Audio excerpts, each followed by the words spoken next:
A busy first 2 days of NFL free agency. Standing by with 49ers GM John Lynch. 7 players on day one.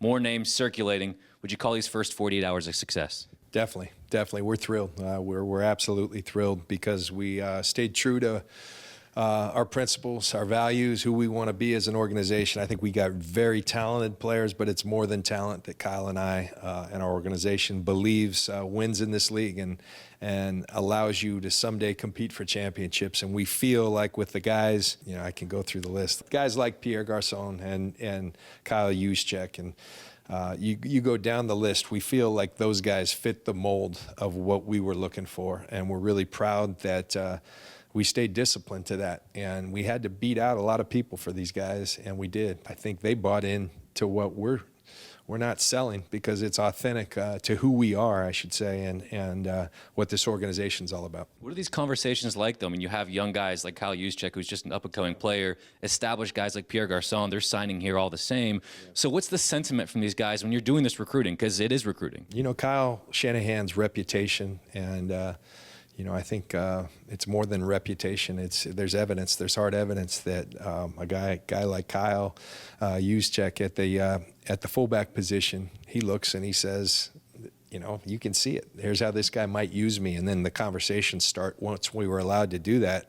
And I think he gets even a better picture. And it's like money. It's a GM's best friend. And that's what drew me to this job, the fact that I felt the same way about Kyle as a broadcaster. I thought he, you know, I've said it many times, I thought he was the catch of this coaching cycle, and we're starting to see that in action now.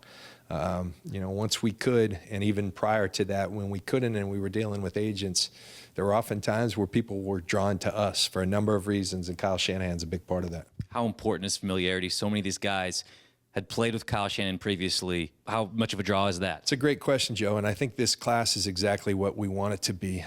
We embrace familiarity because you have great knowledge, but we also fight that, and that's something Kyle and I stuck to. It's one piece of advice that, frankly, Coach Tony Dungy gave me, is that coaches are always going to want familiarity. Your job as a general manager is to say, okay, that's great. Here's some other options, and that's what we did in every circumstance. And I think you look at a guy like Marquise Goodwin, he's a great example of that. Our familiarity is you turn on the tape and that guy can fly. You know, it's world-class speed. And so it doesn't have to be a guy you've coached before. In fact, like I said, every time down the line, when Kyle would get excited about someone and I would get excited, we'd say, let's not just do this because we know, let's look at the other options. And so I think the whole equation is in there, and we're really proud that we both embrace familiarity and also question it and make sure we're getting the best guy every time around.